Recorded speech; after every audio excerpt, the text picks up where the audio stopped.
Olá, me chamo Igor Nunes Lima, sou discente do curso de Ciências Biológicas pela Universidade Federal de Sergipe, campus Professor Alberto Carvalho, e faço parte do PIBID, Programa Institucional de Bolsa de Iniciação à Docência.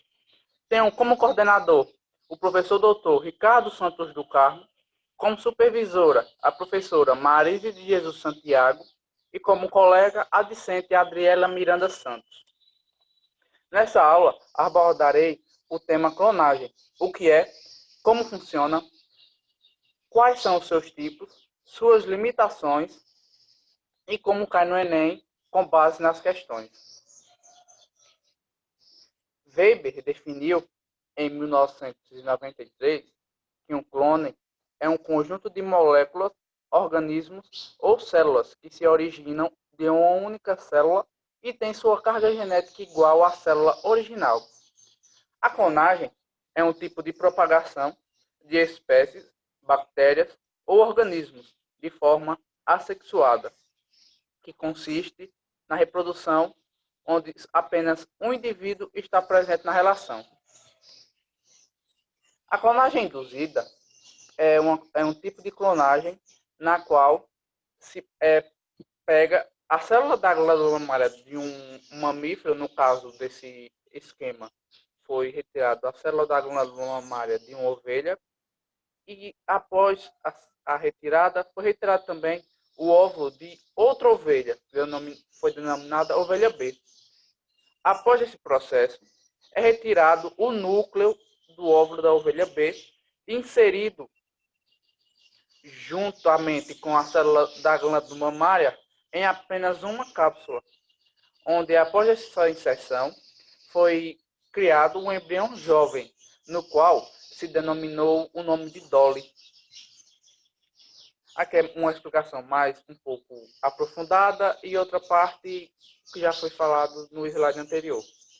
Entre os anos de 1995 e 1996, Ian Inuit foi o cientista responsável pela primeira clonagem feita de um mamífero, no caso de Dolly, foi a ovelha citada anteriormente, onde se retirou a célula da glândula mamária de uma ovelha e o óvulo de outra ovelha, que após esse processo se retirou-se o núcleo do óvulo e inseriram a célula da glândula mamária na cápsula do óvulo, formando assim um embrião. Após inúmeras tentativas, se obteve êxito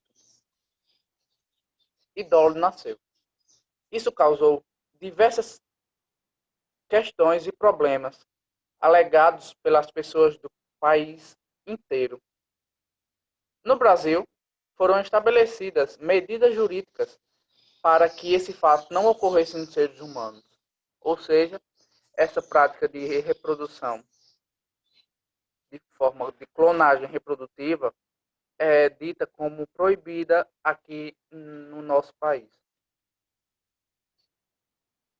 A inseminação artificial é tecnicamente quase igual à clonagem reprodutiva, só que existe uma diferença que as torna tecnicamente impossíveis de ser comparadas, pois na inseminação artificial é feita uma técnica de reprodução assistida, na qual o sêmen é depositado na cavidade uterina da mulher durante o período fértil.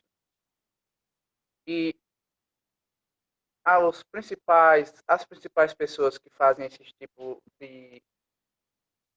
vamos supor, de reprodução são mulheres sem parceiros masculinos, homens com doenças genéticas, com má qualidade no esperma ou com ausência de espermatozoides. A clonagem reprodutiva ocorre de modo em duplicata, na qual utiliza-se a transferência nuclear, que consiste na remoção do núcleo de um óvulo substituindo por um núcleo de outra célula somática. Após essa fusão, inicia-se a divisão celular do embrião, no qual, no final da gestação, terá patrimônio genético idêntico ao do doador da sua célula somática. A clonagem reprodutiva encontra-se proibida expressamente na Declaração Universal sobre o Genoma Humano e os Direitos Humanos da Unesco, no protocolo adicional do Convênio sobre Direitos Humanos e Biomedicina. O direito à liberdade de reprodução abarcaria a clonagem como remédio para resolver problemas de infertilidade e evitar risco de transmitir aos descendentes uma doença hereditária grave. A possibilidade da clonagem de um ser humano ser real significa, para os solicitantes ou para as pessoas que teriam condições de fazer, ocorrer a reprodução de indivíduos desejados, tendo suas características físicas, espirituais ou talentosas. Aqui está um exemplo de como seria uma possível clonagem reprodutiva nos seres humanos, onde se é retirado o óvulo, o núcleo do óvulo. Após esse processo, ocorrer a fusão da cápsula do óvulo com o núcleo da célula somática de um doador, no qual ocorria a formação do embrião e seria finalmente depositada na cavidade uterina e formaria assim um clone humano. Isso não seria vantajoso, pois, como ocorreu com Dolly, ela teve doenças que normalmente ovelhas não teriam.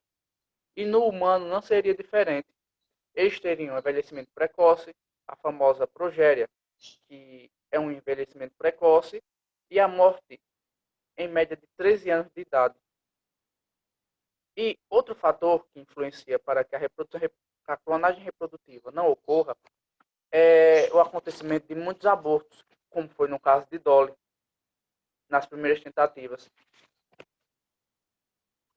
A clonagem terapêutica é idêntica à fase inicial da clonagem reprodutiva, mas nesse caso não se usa um embrião, mas sim o blastócito, que é a fase onde ocorre a formação do embrião, sem a introdução na cavidade uterina. Ele é um processo utilizado apenas em laboratório para a produção de células-troncos, que células-troncos produzirá uma cópia de tecido ou de órgãos para um futuro implante. Aqui está um exemplo de como seria a clonagem reprodutiva. Um óvulo sem núcleo será fusionado com o núcleo da célula somática de um doador. Após esse processo, irá ocorrer a formação do embrião, mas após a formação do embrião, ele se transformará em blastócito. Após todo esse processo, ocorrerá a formação de culturas de células pluripotentes, no qual irá formar medula óssea, ou célula nervosa, ou músculo cardíaco. As células-tronco são células capazes de se autorreproduzirem em novas células. Dentro desse grupo, existem dois subgrupos.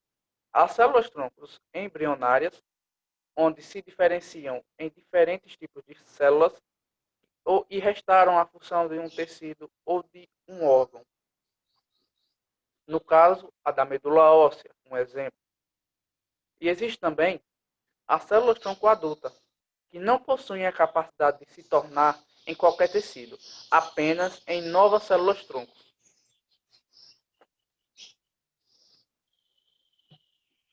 As células-tronco são células que podem se autorreplicar, gerando outras células-troncos, que é no caso da célula-tronco adulta, e na célula e também pode se diferenciar em diversos tipos de célula, que é no caso da célula embrionária, onde terá a formação do músculo cardíaco, medula óssea ou de células nervosas. Iremos para a parte das questões. Iniciaremos com a questão do Enem, feita em 2009. Em um experimento, preparou-se um conjunto de plantas por técnica de clonagem a partir de uma planta original que apresentava folhas verdes. Esse conjunto foi dividido em dois grupos, que foram tratados de maneiras idênticas, com exceção das condições de iluminação, sendo um grupo exposto a ciclos de iluminação solar natural e outro mantido no escuro. Após alguns dias, observou-se que o grupo exposto à luz apresentava folhas verdes, como a planta original, e o grupo cultivado no escuro apresentava folhas amareladas. Ao final do experimento, os dois grupos de plantas apresentaram, letra A, os genótipos e os fenótipos idênticos, letra B, os genótipos idênticos e os fenótipos diferentes, letra C, diferenças nos genótipos e fenótipos, letra D, o mesmo fenótipo e apenas dois genótipos diferentes, e letra E, o mesmo fenótipo e grande variedade de genótipos. O que eu quero que vocês saibam é que, por ser um clone, o código genético será idêntico. Logo, o genótipo é o mesmo. No entanto, o fenótipo é determinado pela influência do meio, em conjunto com a determinação do próprio genótipo. Apesar de terem o mesmo genótipo, o fenótipo será diferente, já que foram expostas a estímulos ambientais diferentes. Ou seja, resposta letra B, no qual os genótipos idênticos e os fenótipos serão diferentes. Outra questão da VUNESP. Uma empresa coreana apresenta cães feitos em clonagem comercial. Cientistas sul-coreanos apresentaram 5 clones de um cachorro e afirmam que a clonagem é a primeira realizada com sucesso para fins comerciais. A clonagem foi feita pela companhia de tecnologia a pedido de uma cliente norte-americana que pagou por 5 cópias idênticas de seu falecido cão pitbull chamado Bulger. Para fazer o clone, os cientistas utilizaram núcleo de células retiradas da orelha do pitbull original, os quais foram inseridos em óvulos anucleados de uma fêmea da mesma raça e, posteriormente, implantados em barrigas de aluguel de outras cadelas. Pode-se afirmar que cada um desses clones apresenta, letra A, 100% dos genes nucleares de Bulger, 100% dos genes mitocondriais da fêmea pitbull e nenhum material genético da fêmea na qual ocorreu a gestação. Letra B, 100% dos genes nucleares de Bulger, 50% dos genes mitocondriais da fêmea pitbull e 50% dos genes mitocondriais da fêmea na qual ocorreu a gestação. Letra C, 100% dos genes nucleares de Bulger, 50% dos genes mitocondriais de Bulger, 50% dos genes mitocondriais da fêmea pitbull e nenhum material genético da fêmea na qual ocorreu a gestação. Letra D, 50% dos genes nucleares de Bulger, 50% dos genes nucleares da fêmea pitbull e 100% dos genes mitocondriais da fêmea na qual ocorreu a gestação. Ou letra E, 50% dos genes nucleares de Bulger, 50% dos genes nucleares, 50% dos genes mitocondriais da fêmea pitbull e 50% dos genes mitocondriais da fêmea na qual ocorreu a gestação.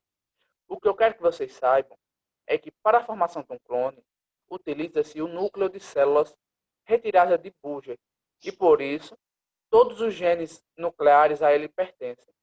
Já as mitocôndrias são provenientes do óvulo utilizado, ou seja, a fêmea que gerou o clone não irá contribuir em nada para o material genético do ser. Ou seja, a resposta certa é a letra A, na qual diz que 100% dos genes nucleares de Bulger, 100% dos genes mitocondriais da fêmea pitbull e nenhum material genético da fêmea na qual ocorreu a gestação. Espero que tenham aprendido e entendido um pouco sobre clonagem de maneira fácil e simplificada.